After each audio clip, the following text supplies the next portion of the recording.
Bueno, vamos a hablar un ratito hoy acerca de la ayuda de Dios en los tiempos difíciles. Ok, vamos a orar. Padre, una vez más, te damos las gracias, Señor, por la oportunidad que tenemos de estar aquí. Gracias porque tú eres bueno, Señor. Por favor, Señor, dirígenos en este día para que la enseñanza que tú has puesto en nuestro corazón sea para gloria de su nombre. En nombre de Jesús oramos, Padre. Amén. Podemos enfrentar con valentía el futuro sabiendo que Dios está siempre con nosotros. Se lo repito, podemos enfrentar con valentía el futuro sabiendo de que Dios está siempre con nosotros. Como habitantes de un mundo caído, a menudo enfrentamos angustias y obstáculos que parecen insuperables. Pero como hijos de Dios, salvos y seguros en Cristo, nunca estamos más allá del alcance del aliento del Señor. A veces nos llega por medio de las Sagradas Escrituras, otras veces por las palabras oportunas de un hermano en la fe. Pero el Padre Celestial también puede usar cualquier otra circunstancia para animarnos y para aumentar nuestra confianza en Él. Hoy vamos a hablar de un hecho muy particular en el libro de Jueces. Y vamos a ver que a veces hay que enfrentar batallas y hay que librarlas. Pero bueno, estamos hablando de que Dios en el periodo de Jueces levantó hombres y levantó también mujeres que Dios iba a usar para ayudar a restaurar el orden y restaurar la fe también en ese tiempo de tanta oscuridad. En los tiempos de Josué, el pueblo de Dios había caminado a la luz de las Escrituras. Josué había sido escogido por Dios, pero Josué murió. Mientras él los gobernó, el pueblo sirvió al Señor en temor y reverencia. Pero también con el andar de los años, aquella generación que había salido del desierto, ¿se acuerdan que una generación murió en el desierto? La otra generación fue la que conquistó la tierra prometida. Bueno, ellos murieron también. Ellos murieron, dice la Escritura que toda aquella generación murió, se reunió con sus padres. Y entonces, y eso es algo que también vamos a ir aprendiendo, dice que se levantó una generación que no conocía a Jehová, ni la obra que él había hecho por Israel. ¿Ok? Ya más o menos vamos entendiendo por qué Jueces es un libro de tanto conflicto. Bueno, la primera razón que la Biblia nos da es porque esa generación que se levantó después de Josué y de todos los que conquistaron la tierra prometida, resulta que no conocían al Señor, ni la obra que Él había hecho. Ahora, ¿qué pasó aquí? Bien, Deuteronomio 11, 18 al 20. Había ordenado esto al pueblo. Eso se lo había dicho a la generación anterior. Por tanto, pondréis estas mis palabras en vuestro corazón y en vuestra alma, y las ataréis como señal en vuestra mano, y serán por frontales en vuestros ojos, entre vuestros ojos. Y vea la clave, el versículo 19 de Deuteronomio 11. Y las enseñaréis a vuestros hijos, hablando de ellas cuando te sientes en tu casa, cuando andes por el camino, cuando te acuestes y cuando te levantes, y las escribirás en los postes de tu casa y en tus puertas. Pareciera que la generación que había conquistado la tierra prometida se olvidó de esto tan importante. Como resultado de eso, aquella generación recibió de Dios lo que Dios prometió. Dios les había garantizado la tierra prometida, pero ellos se olvidaron de que tenían que enseñarle a sus hijos de lo que Dios había hecho con ellos. Ese fue el pecado de esa generación. ¿Como la tercera generación? Digamos que era la tercera generación, sí. Ellos se olvidaron de eso. No le dijeron no compartieron con sus hijos lo que Dios había hecho con ellos. Por ejemplo, en la conquista, los muros de Jericó cayeron, ¿se recuerda?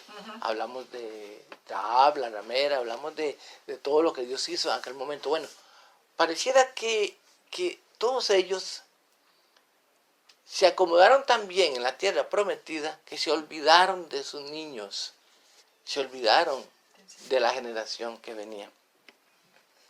Jueces 2:11 dice, después los hijos de Israel hicieron lo malo ante los ojos de Jehová y, ahí viene el problema, y sirvieron a los Baales, es decir, se hicieron idólatras. Esa había sido la advertencia que Dios le había dado al pueblo. Conquisten la tierra prometida, destruyan todo y no sirvan a los dioses de esas tierras. Entonces, lo primero que tenía que hacer esa generación era, por decirlo de alguna manera, hoy que es día que estamos tan de moda con ese concepto, era vacunar a los que venían de la idolatría. Tenían que insistirles a ellos de que no se apartaran de la fe. Que Dios les había dado a ellos, les había dado esa tierra. Que esa tierra iba a ser de bendición para ellos. Pero que no se apartaran. Que no se fijaran en otros dioses. ¿Y qué fue entonces? Eso es lo que ellos no hicieron. ¿Qué es entonces para nosotros? ¿Qué es lo primero que nosotros vamos a aprender en este relato? Eso mismo. Es nuestra responsabilidad delante de Dios disfrutar de la tierra prometida, sí, de la bendición de ser cristiano, de la bendición de conocerle a Él. Pero es nuestra primera obligación como cristianos. A veces nosotros estamos muy afanados en alcanzar el mundo para Cristo, ¿verdad? Queremos ganar a otros para Cristo y nos olvidamos que tenemos que ganar a nuestros nietos, a nuestros hijos para Cristo, a la generación que viene. Nos hemos olvidado de eso. Y entonces suele pasar que hoy día, por ejemplo, muchas iglesias, no todas, ahorita que venía precisamente de dejar a mi hijo, veníamos viendo las diferentes iglesias por las que pasamos. Todas están llenas, por lo menos están llenas de carros, eso sí noté. Los parqueos estaban llenos. Pero cuando vengo a mi iglesia, la veo que está más vacía. Y entonces me hago esa pregunta, Señor, ¿qué está pasando aquí? ¿Por qué allá sí y aquí no? Inclusive hasta pasé por una iglesia hispana y estaba repleta, y nosotros no. Bien, hay varias cosas de las que podemos hablar ahí, pero una de las cosas que no podemos dejar de hablar es el hecho de que es nuestra obligación primero traer a nuestra familia a los pies de Cristo. No es traerlos a la iglesia, eso es el resultado de eso. Es nuestra obligación darle a nuestros nietos, en el caso mío a mis nietos, fundamentos sólidos acerca de la fe en Dios. Es mi obligación como abuelo sembrar en mis nietos la fe, contarle a mis nietos de lo que Dios ha hecho en mi vida. Y de que todo lo que él ve hoy día es el resultado de la bendición de Dios. Y que siga ese camino, que no sea parte de ese camino. Es mi obligación transmitirle a él conocimientos y la aplicación de la fe. Yo espero que mis hijos estén transmitiendo a mis nietos eso. Pero a mí como abuelo también me toca reforzar eso. Entonces, necesitamos, hermanos. Lo primero que vamos a aprender hoy es, sí es cierto, necesitamos ganar al mundo para Cristo. Pero para empezar, para ganar el mundo para Cristo, tenemos que empezar en nuestras propias familias. Tenemos que empezar con nuestros propios niños. Tenemos que empezar con nuestros nietos, con nuestros hijos. Le hacía la ilustración de por qué hay iglesias que en este momento están repletas y otras que están vacías. Es por eso. Esa es la razón. Porque muchos abuelos se han preocupado de transmitir su fe a la generación que viene, pero otros no. Otros se han preocupado por vivir la fe y son fieles, pero no de transmitir la fe. Y eso es lo que hace la diferencia. Y entonces resulta que sí. Bueno, la generación de Josué conquistó la tierra prometida. Se apropió de algo que Dios ya les había dado, pero se olvidaron de lo más básico. Se olvidaron de algo que repercutió a futuro. Y entonces, como resultado de eso, la tercera generación que está ahí, ¿qué es lo que van a experimentar de Dios? La primera generación, los que conquistaron, experimentaron la bendición de Dios. Los muros caían, los enemigos huían. Sí se equivocaron en algunas cosas cuando empezaron a negociar. Pero el punto es que como resultado de que no transmitieron su fe a aquellos que vendrían a quedarse en esa tierra prometida, Jueces 2:14 dice, y se encendió contra Israel el furor de Jehová. Se enojó el Señor. ¿Y qué pasó? Entonces Él los entregó en manos de robadores, ladrones, que los despojaron. Los vendió en manos de esos enemigos de alrededor y no pudieron hacer frente a sus enemigos. Dios había dicho, en Deuteronomio 28, yo creo que habíamos hablado del tema. Dios había dicho, yo los voy a bendecir a ustedes si ustedes me obedecen. Ustedes van a tener de mí lo mejor si ustedes me obedecen. Pero si ustedes me desobedecen es todo lo contrario. Todo lo contrario. Y entonces esta generación eso es lo que experimenta. Eso es lo que experimenta. El enojo del Señor, ¿por qué? Porque ellos se olvidaron de lo que Dios había hecho. ¿Y de quién era la culpa de eso? De sus padres también. Porque sus padres no se preocuparon por... No solo se trata en esta vida, hermanos, no solo se trata de dar información. La información usted la puede dar. Se trata de transmitir convicción. Convicción. Y esa convicción usted la tiene que reflejar. Si sus hijos, sus nietos ven en usted una persona fiel, totalmente convencida de lo que cree, esos muchachos, tarde o temprano, van a buscar del Señor. Van a tener la oportunidad de buscar del Señor. Si lo rechazan, esa es cosa de ellos. Pero al menos tuvieron un ejemplo a seguir. Tuvieron un buen ejemplo. Y qué lindo es, por ejemplo, para los nietos, que los nietos hablen de sus abuelos y dirán, es que mis abuelos eran verdaderamente fieles al Señor. Por eso yo estoy aquí. Porque eran fieles al Señor. O los padres. Es que mi madre, mi padre era tan fiel al Señor, nos instruyó tanto, ¿cómo yo podía cerrar mis ojos a eso? ¿Cómo podía yo cerrar mis ojos a esa enseñanza? Bueno, ese es el cuadro general. Dios en Jueces 2:16, Dios levanta jueces. Dios usaba ese juez para librar de los enemigos al pueblo que estaba en desobediencia. Todo el tiempo de ese juez, Dios se movía a misericordia a causa de lo que pasaba, el pueblo clamaba, Dios les respondía, y se acuerdan lo que decíamos ahora en la primera parte, eso era un ciclo. Bueno, pero entonces vamos a hablar de un hombre en particular, porque aquí hay muchas cosas que analizar. Eso está en Jueces capítulo 7, vaya conmigo a Jueces capítulo 7, del versículo 8 al versículo 15. Jueces 7, del versículo 8 al versículo 15. Hubo un hombre que se llamó Gedeón. Gedeón. Este Gedeón no era un militar, ¿de acuerdo? Era solamente una persona que el Señor escogió.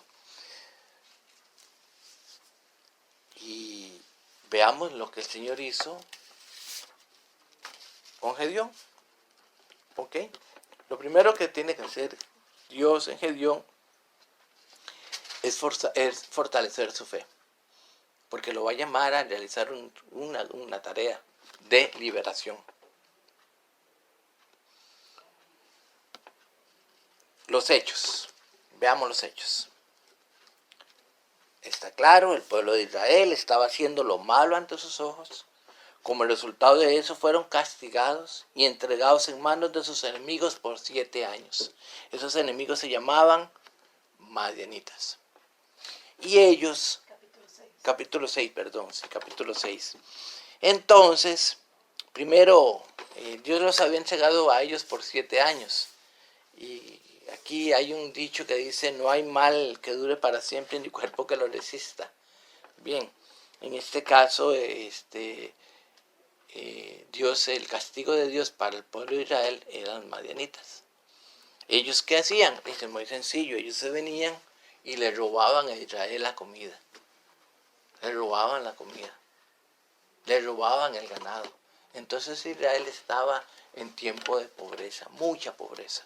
Les robaban la seguridad. No podían vivir en casas, tenían que esconderse en cuevas. Porque cada vez que venían los madianitas se llevaban todo lo que encontraban. Entonces ellos tenían que esconder y esconderse. Eso no era lo que Dios había planeado para ellos. Pero eso es el resultado del pecado. Ellos destruían la fruta, destruían todo y entonces los mantenían angustiados y empobrecidos. Qué curioso, hermanos. Pero muchas veces eso es lo que ocurre en la vida del cristiano.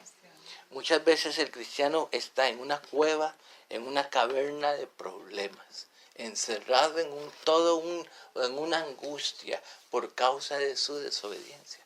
Está perdiendo muchas bendiciones por causa de su desobediencia. Está ahí metido en una caverna. Entonces imagínense lo que es vivir en una caverna. Debe ser angustiante, frío, húmedo, animales.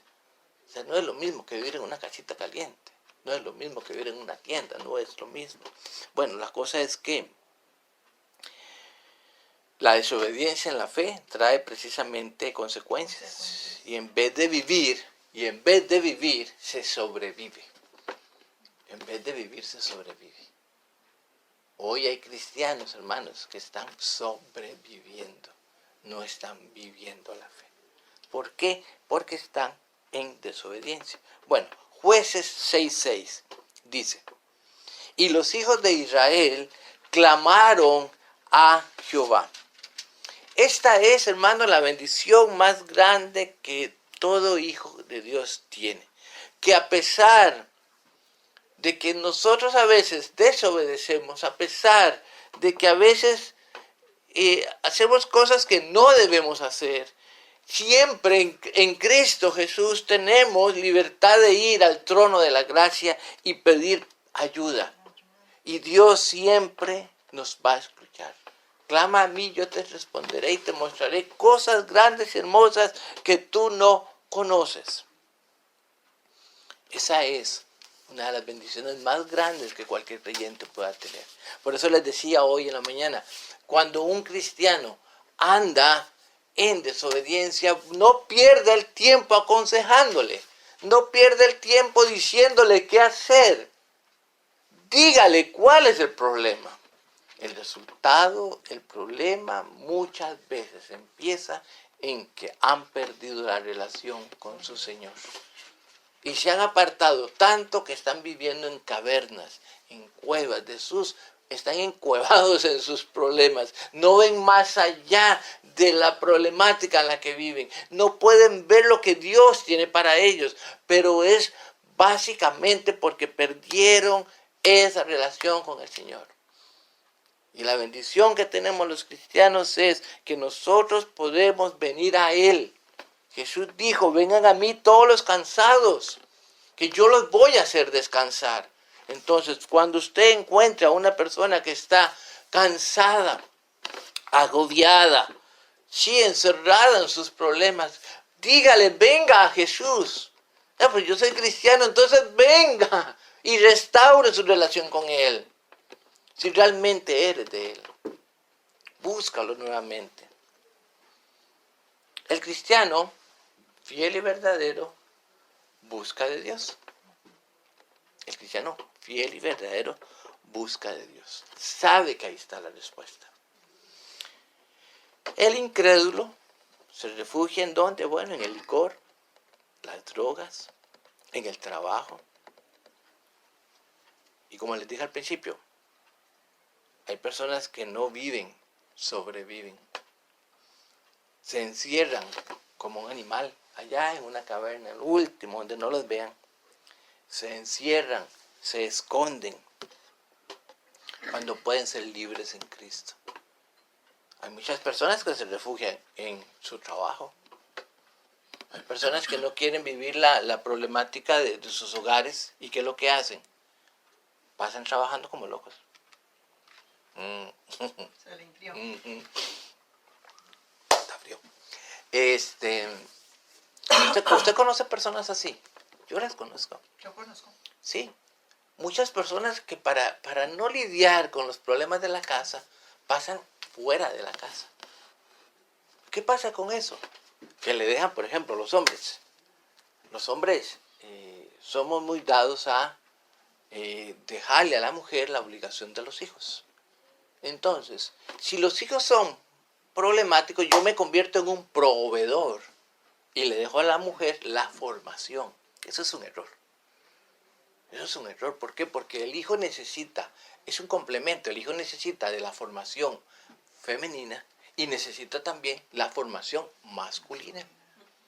El muchacho que crece solo con mamá, es decir, los que crecimos solo con la cría de mi mamá o de la madre, tenemos un déficit.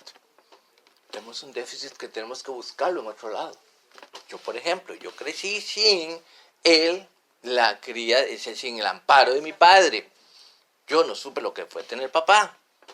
Mi papá estaba afuera. Mi papá nunca fue padre, ya murió. Él nunca ejerció ese trabajo de padre, ni siquiera proveedor. Bueno, hoy día hay hombres que viven con su esposa, viven en la misma casa, pero están cumpliendo solo un rol, proveen. Dan lo material y dicen, ok, aquí está, juéguesela con eso. Yo me estoy quebrando la espalda para que usted tenga esto. Y entonces esa es su justificación para no meterse en el trabajo que es verdadero, que es la formación de los hijos. ¿Ven? Igual hoy día, así como el hombre, también vayamos al otro lado, la mujer. ¿Qué es lo que está pasando hoy? No estoy en contra de que las mujeres trabajen, de ni modo, esa es la sociedad en la que vivimos. Pero también, ¿qué es lo que sucede? Que hoy, ¿quién está criando a los hijos de esas parejas? Mamá está trabajando, papá está trabajando y los hijos se los están criando. ¿Quién? Los profesores, las maestras, las nanis, o el televisor, y hoy el celular. Y entonces, ¿qué va a pasar con esa generación que se está levantando?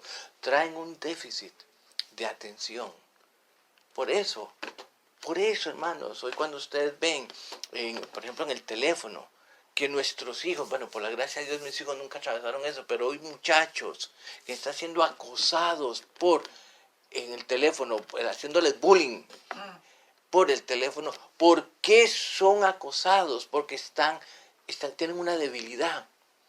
Tienen una debilidad. Ustedes saben cómo es el depredador. El depredador sabe muy bien por dónde meterse. Por eso busca el débil, porque sabe cómo hacerlo.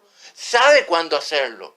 Muchos de estos muchachos hoy día están siendo acosados por internet porque sus padres están en la calle tratando de darles una mejor vida.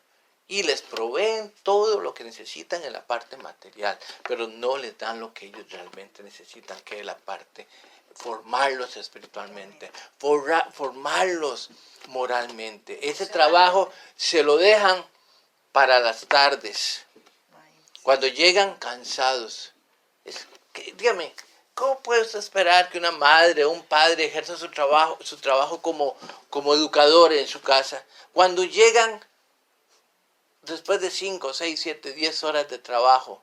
¿Con qué ganas van a atender a esos muchachos?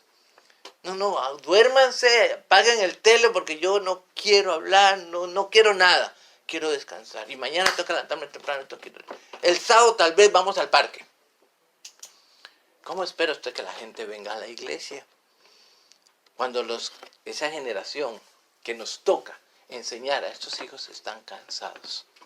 Yo les decía una vez a ustedes, yo noto a veces en la iglesia que la gente está cansada. ¿Cómo vas a formar a esa generación que viene si estás cansado? Estás invirtiendo tu vida, estás sobreviviendo en cosas que al final se quedan. Bueno, eso fue lo que sucedió exactamente en ese tiempo. Bueno, vean,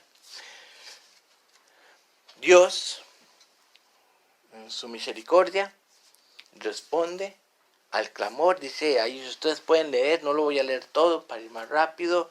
En Jueces, capítulo 6, del 7 al 10, dice el versículo 7, y cuando los hijos de Israel clamaron a Jehová a causa de los madianitas, voy al versículo 8, Jehová envió a los hijos de Israel un varón profeta. Bueno, es muy importante, así que casi me lo brinco. Ok, déjame leerle todo el texto mejor. Así ha dicho Jehová al Dios de Israel: yo os hice salir de Egipto, y os saqué de la casa de servidumbre. Os libré de mano de los egipcios y de mano de todos los que os afligieron, a los cuales eché delante de vosotros, y os di esta tierra. Yo os dije, yo soy Jehová vuestro Dios, no temáis a los dioses de los amorreos, en cuya tierra habitáis. Pero, dice, no habéis obedecido mi voz. Esto nos lleva a la segunda aplicación, a la segunda enseñanza. Ok, estamos en problemas, estamos encuevados, encavernados, estamos encerrados en aquella problemática. Clamamos al Señor y Dios nos responde, pero lo primero que va a hacer Él es decirnos por qué estamos ahí. Es lo primero que nos va a mostrar. No nos va a dar la solución al problema, nos va a decir, estás ahí por esta razón. Por eso quiero que entiendas que si yo te quiero sacar de ahí, tienes que entender por qué entraste ahí. Y eso es lo que Dios está haciendo exactamente con el pueblo. El pueblo clama y Dios les manda un profeta y le dice, ok, ya los oí y les voy a ayudar. Pero quiero que entiendan que ustedes están ahí por una razón. ¿Cuál? Se olvidaron de mí. Se olvidaron de mí. Se olvidaron de lo más importante. Voy otra vez a lo mismo. Cuando usted habla con una persona que tiene problemas, antes de querer tirar puentes de ayuda, haga esto, haga lo otro, busque ya, llame acá. Antes de hacer todo eso, examínese a sí mismo. Con el amor en Cristo que le tengo, examínese a sí mismo y considere por qué estás aquí. Primero tienes que entender la razón de tu situación. Porque nadie está aquí por casualidad. No es que a mí me tiraron. No diga eso. Por alguna razón estás ahí. Y tienes que descubrirla. Porque si no la descubres no vas a poder entender la solución. ¿Ok? Bien. Necesitamos examinarnos a nosotros mismos. Y determinar si estamos enjaulados en nuestros problemas, tenemos que, claro, clamamos al Señor, pero lo primero que Dios nos va a hacer es examínese, porque está ahí. Ok, pero Dios en su amor tan lindo, en su amor tan grande, Él nos va a ayudar. No solo primero nos dice, examínate, por eso, ok, pero también quiere decirte que te voy a ayudar, no te voy a dejar solo. Aquí es donde aparece Gedeón. Entonces dice que Dios llama a un hombre y lo identifica como un hombre esforzado y valiente. Y esto es muy lindo porque saben que Dios no llama a la gente que está desocupada o a los vagabundos. No, Dios llama a los que son esforzados. ¿Qué te enseña eso? Esto, hermano, también. Que si tú eres una persona fiel al Señor, esforzado en la fe, Dios te va a usar para poder restaurar la fe de otros. Pero si tú eres una persona que anda en la superficie de la fe, no esperes que Dios te use. Él va a usar a la gente esforzada y valiente.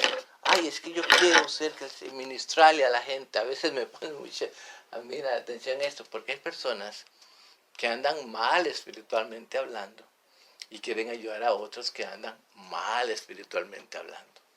¿Cómo lo vas a ayudar? Primero arregla tu casa.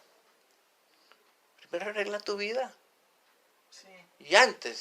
Y una vez que tu vida esté en orden, ahora sí eres una persona esforzada y valiente en la fe, ahora sí ve, el Señor te va a usar. Así que no nos equivoquemos en eso. Si yo como pastor ando en una vida desordenada, ando en una vida de... ¿Se creen que Dios me va a usar? No, para nada, no. Dios va a usar a gente esforzada, que está buscando de Él. No son perfectos. Gedeón, en el caso particular, ustedes van a ver que Gedeón, no va a hacer nada, van a ver ahí para nada perfecto. Véanlo ahí en Jueces capítulo 6, versículo 13. Gedeón, sí. Sí, Gedeón. Capítulo 6 de Jueces, versículo 13. Vean la reacción que Dios habla con Gedeón. Dice la escritura que Gedeón habla con el ángel de Jehová. Cuando la escritura en el Antiguo Testamento dice el ángel de Jehová, se refiere a Jesús. ¿Ok? Se refiere a Jesús. ¿Por qué? Porque ningún ángel permite ser adorado. Eso es prohibido. La adoración es solo para Dios. Pero cuando las personas se postran delante del ángel de Jehová, es Jesús. Jesús en el Antiguo Testamento. Eso es un estudio muy bonito que algún día podamos ver. Vean la reacción de Gedeón cuando tiene ese encuentro personal con Cristo. Aquí es donde vamos a entender lo que es formación. ¿Por qué? Me adelanté. Porque Gedeón es de esa generación que tenía la información, pero no tenía la convicción. Sí, Gedeón es de esa generación que heredaron la tierra prometida. ¿De acuerdo? Vean la reacción de él. Ay, Señor mío. Reclamo. Ay, Señor mío. Si Jehová está con nosotros, ¿por qué nos ha sobrevenido todo esto? Típico de un cristiano que anda mal espiritualmente. Le vienen problemas y lo primero que hace es reclamarle al Señor. Ay, Señor, ¿por qué a mí? ¿Por qué no me diste a mí, Señor? ¿Por qué no me diste lo que aquel tiene, Señor? ¿Por qué yo tengo que andar en esta, Señor? ¿Por qué? Porque andas mal espiritualmente. Dice, verá el reclamo de Gedeón. ¿Dónde están todas sus maravillas que nuestros padres nos han contado? Información. Ellos tenían información. Entiéndame, es muy posible que la generación de Josué les contaran a ellos. Pero es que no es lo mismo que yo le cuente a usted sobre algo a que yo lo viva. Que yo tenga la convicción de eso. Que yo tenga esa verdadera convicción. Ellos decían, mis papás me contaron que no nos sacó Jehová de Egipto. Y ahora nos ha desamparado y nos ha entregado en manos de los madianitas. Hay cristianos que les sobreviene una situación difícil y lo primero que hacen es reclamar. ¿Por qué a mí? Vea el versículo 15. Ah, Señor mío, ¿con qué salvaré yo a Israel? He aquí que mi familia es pobre de Manasés y yo el menor en la casa de mi padre. ¿Por qué razón es eso? Porque Dios le dice, varón esforzado y valiente, tú vas a liberar a Israel. Entonces Gedeón le dice, ¿yo con qué? Sí. ¿Yo por qué? ¿Cómo? ¿Cuándo? No, te equivocaste de persona.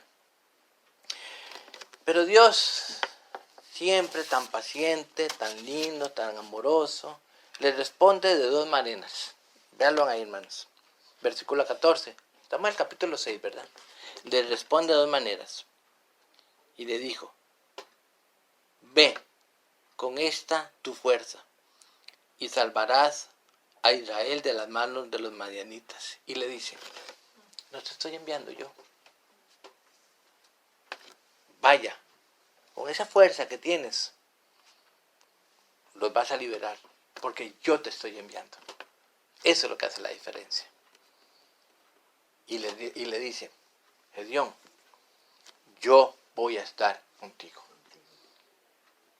Y los vas a derrotar.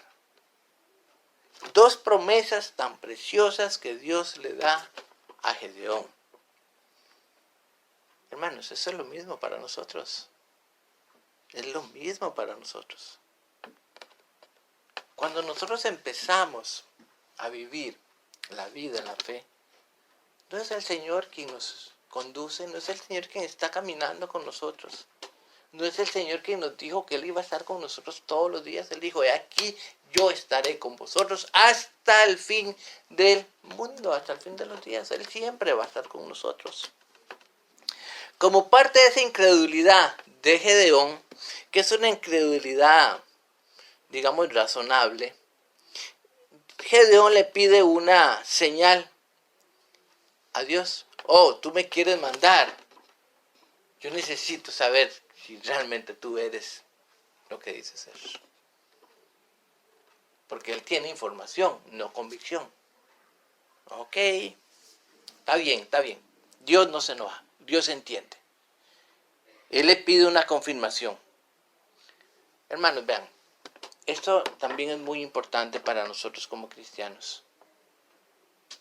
Muchas veces nosotros necesitamos pedir a Dios que nos confirme algo antes de hacerlo. Sí. No podemos tomarlo tan a la ligera. A veces hay decisiones en la vida de las que tenemos que estar muy, muy seguros que es la voluntad de Dios. Y a veces no lo vemos con mucha claridad. Y es total y absolutamente razonable pedirle a Dios, por favor, Señor, confírmame que esto es lo que tú quieres. Porque aunque ya casi me lanzo, yo necesito estar seguro que realmente es tu voluntad. Es muy necesario, hermanos. Muy necesario.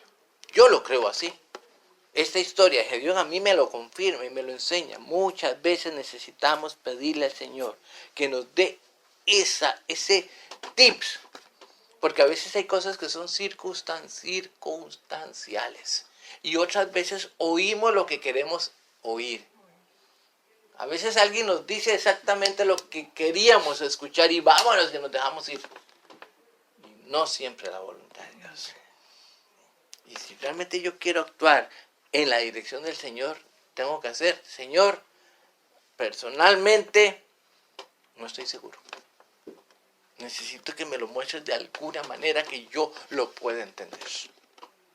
Y bueno, Gedeón, eso fue lo que hizo. Gedeón le dijo al Señor, yo necesito que realmente me confirmes que esto viene de ti. Y bueno, pero él hace algo. Dice que él saca una ofrenda y dice, Señor, déjame traer una ofrenda delante de ti. Bien. El Señor nunca le pidió ofrenda a Gedeón. Gedeón se la ofreció.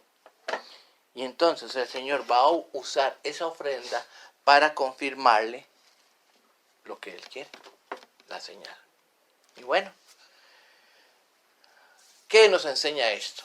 También, muchas veces nosotros le pedimos a Dios confirmación de un paso o de una decisión que necesitamos tomar. Pero hermanos, a veces hay que ofrecer algo a cambio.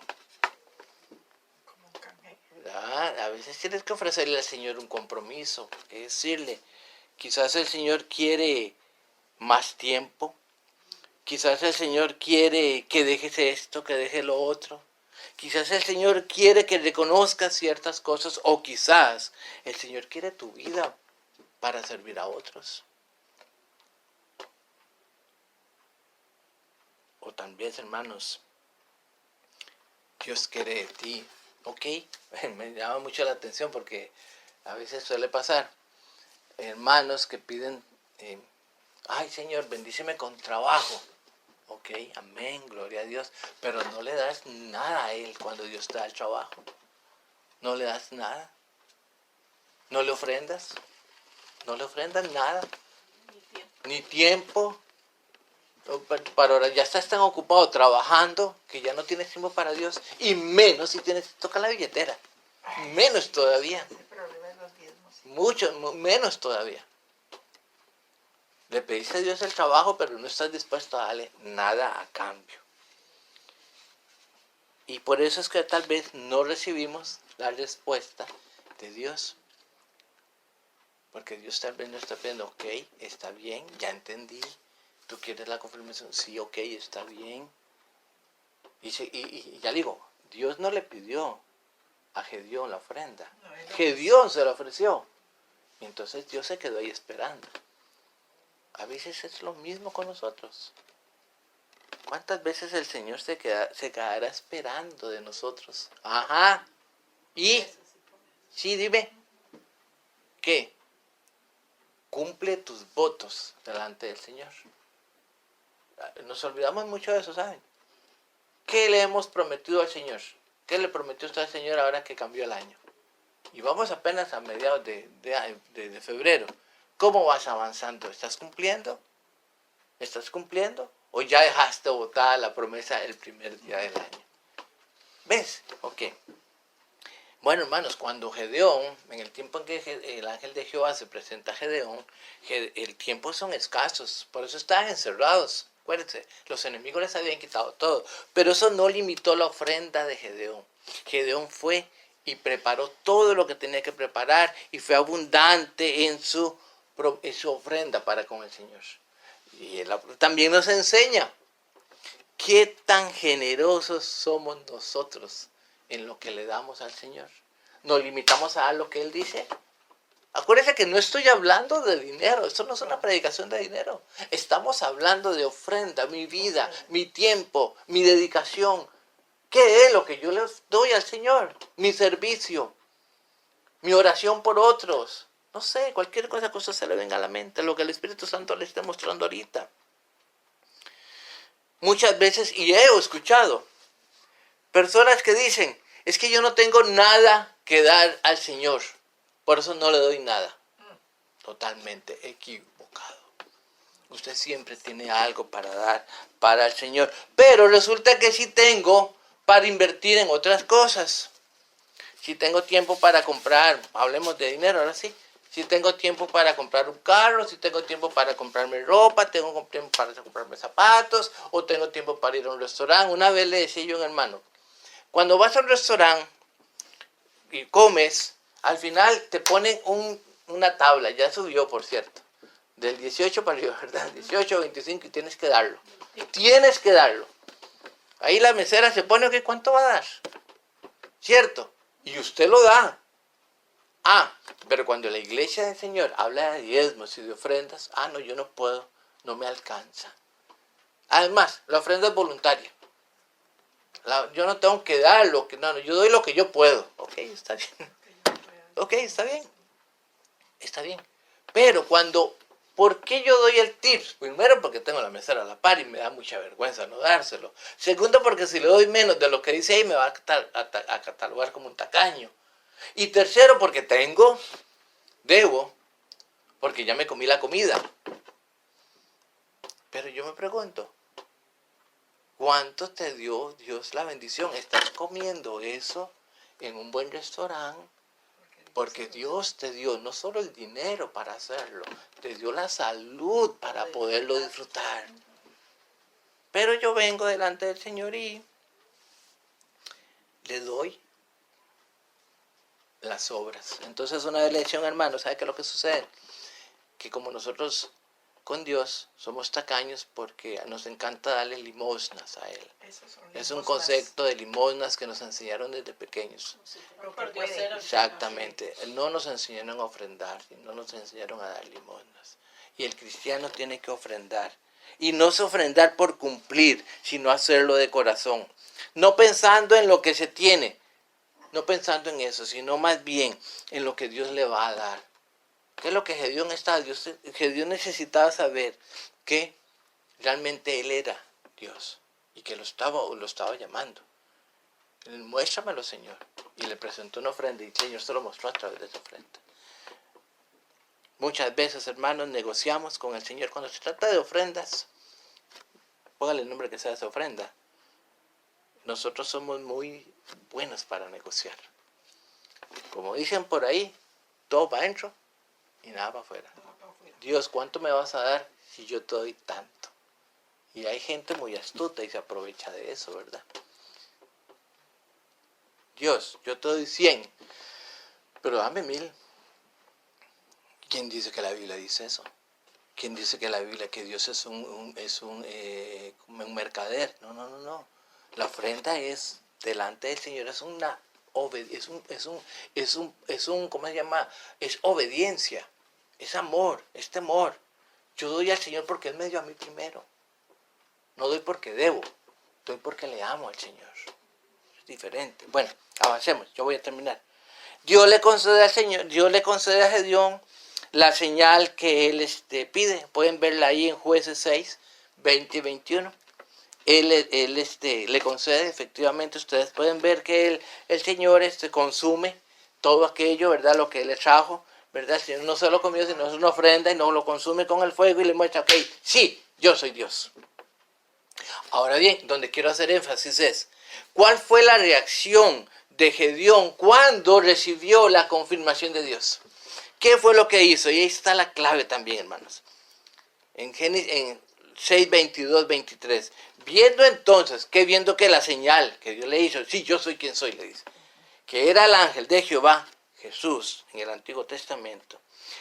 Señor Jehová, que ha visto al ángel de Jehová cara a cara.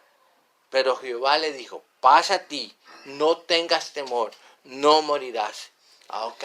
¿Qué fue lo que hace Gedeón? Edifica un altar y lo llama Jehová Shalom, Jehová paz, el cual permanece hasta hoy en Ofra de los Abiezeritas. Ok, ¿qué entendemos esto? O sea, ¿cómo podemos simplificar la reacción de Gedeón y cómo podemos compararlo con nuestras vidas? Bien, cuando nosotros recibimos de Dios una confirmación de una oración, voy a orar por esto, porque estoy pidiendo esto, Señor, pero no sé si es tu voluntad. Por favor, Señor, muéstramelo, necesito que me lo muestres. Padre, el Señor te lo da. Quiere decir, quiere que le cuente algo. ¿Qué fue lo que hizo Gedeón primero? Gedeón tuvo temor. En verdad que me he encontrado con el Señor. Temor. Y segundo, adoración. Edificó un altar y le adoró. Hermanos, pero nosotros como cristianos muchas veces pedimos oración por un sinfín de cosas que necesitamos creer, y cuando creemos haberlas recibido, lo último que hacemos es tener temor y menos levantar un altar de agradecimiento. A veces, hermanos, yo tengo que preguntarle a la gente cuando han puesto peticiones de oración, hermano, ¿cómo le fue? Cuénteme. Sí, Dios me respondió. Oh, pero tú insististe mucho en la oración. Pues sí, Dios me respondió hacia acá. ¿Y dónde está tu adoración? ¿Dónde está tu temor? Dios te respondió, y eso te debe de llenar no solo de temor, sino de un deseo de adoración. Dios nos contestó una oración y sabe a qué debe conducirnos cada vez que Dios nos contesta una oración: a la consagración. Un creyente consagrado es aquel que experimenta a diario la respuesta de Dios a sus oraciones. Cada vez que Dios le responde una oración, aquel creyente debe amar más al Señor, ser más consagrado al Señor. ¿Por qué? Porque tiene una relación con su Padre que le está respondiendo. Un cristiano, una persona que Dios le responde, no puede ser un cristiano indiferente. Pero muchas veces, hermanos, lamentablemente, nosotros recibimos de Dios y no le adoramos. No tenemos temor. El Dios de los cielos, el creador de todo, me respondió. Dios me escuchó. Dios me ha escuchado. Y claro que me lleno de agradecimiento, pero tiene que ser un agradecimiento, ¿cómo se llama? Un temor reverencial. Dios mío. Y Y al tener esa comunión con el Señor, ¿qué es lo que pasa? Que me hace ser un mejor cristiano. Un cristiano más consagrado. Ahora entiende por qué hay tantos cristianos tan indiferentes en la vida cristiana. Porque hay tantos cristianos que dicen ser cristianos, pero no tienen un temor reverencial delante del Señor. Piden. ¿Recuerdan de la anécdota que Jesús cuenta de los 10 leprosos? Jesús, hijo de David, sánanos. Ajá, ok, y los sanó a todos. Pero solo de los 10, a todos los sanó. Pero solo uno se devolvió a darle las gracias. Y precisamente fue un samaritano, que no era israelita. Porque eso es típico en la vida del cristiano. Recibimos, pero el departamento de acción de gracias está siempre con campo disponible. Porque muy pocas son palabras de agradecimiento y de consagración que le damos al Señor. Y por último, ¿ok? Dios va a librar, ¿ok?, al pueblo de los madianitas, y lo va a hacer. Usted puede leerlo en Jueces 6, 25 al 27. Pero antes de hacerlo, ahí en Jueces 6, 25 al 27, Dios le dice otra vez, ya se lo había dicho por medio de un profeta, ahora se lo dice a Gedeón. Ok, Gedeón, yo los voy a librar, pero tienes que hacer algo primero. ¿Y qué es lo que hace? Bueno, lo manda a botar, a destruir un altar que se había hecho. ¿A quién? A Baal. El papá. Vaya, derribe eso. Bótelo, quémelo, deshágalo. Porque yo te lo mando. Y ok, Gedeón tuvo temor y lo hizo cuando nadie lo viera, pero lo hizo. Pero vean lo interesante. Cuando la gente se levantó y vieron aquello, inmediatamente, ¿quién hizo esto? Porque le tocaron algo muy cuidadoso para ellos. Y el papá de Gedeón comprendió inmediatamente y dijo, ¿por qué defienden a ese Dios que se defiende al mismo? Si es lo que dice ser Dios, que se defiende al mismo. Allá que vayas enfrente con Dios. Al fin es Dios. Esa fue la respuesta. ¿Pero qué es lo que aprendemos nosotros aquí? Bueno, primero, hermanos, que ya Dios le había hablado a través de un profeta. Pero ahora Dios le dice, haz esto. A nosotros muchas veces Dios, antes de llevarnos a la victoria final, de conducirnos a lo que Él quiere, Él necesita que nosotros quitemos ciertas cosas. Y que las quitemos de hecho. Que no podemos defender lo indefendible. No podemos defender lo indefendible. El papá de Gedeón, no va a poner yo a defender a este. Si dice que es Dios que se defienda solo. Hay cristianos, hermanos, que anhelamos las bendiciones, pues las anhelamos, pero no estamos dispuestos a reconocer nuestro pecado. Yo quiero la bendición de Dios, pero no quiero dejar esto. Y defendemos a capa y a espada nuestro proceder. Aunque sabemos por dentro que es una causa perdida, a pesar de eso la defendemos a muerte. Eso, hermanos, nos debe enseñar a analizar qué tipo de cristianos somos. Si usted lee, y termino el mensaje así, si usted lee, ¿cómo se llama? Gedeón capítulo 7, y le reto que lo haga cuando llegue allá, usted se va a dar cuenta cómo terminó la historia, ¿ok? Esta es la tarea que usted tiene en su casa. ¿Cómo terminó la historia de Gedeón? ¿Cómo terminó la historia? Pero todo todo esto que hemos estudiado hoy nos enseña y debería también ayudarnos a reflexionar cómo somos nosotros y qué tipo de cristianos somos. ¿Qué Gedeones somos? ¿Somos el Gedeón de la Biblia o somos mejores que Gedeón o somos peores que Gedeón? Dios al fin lo usó porque Dios se glorificó en él. Yo le digo, lo voy a hacer a mi manera, Gedeón.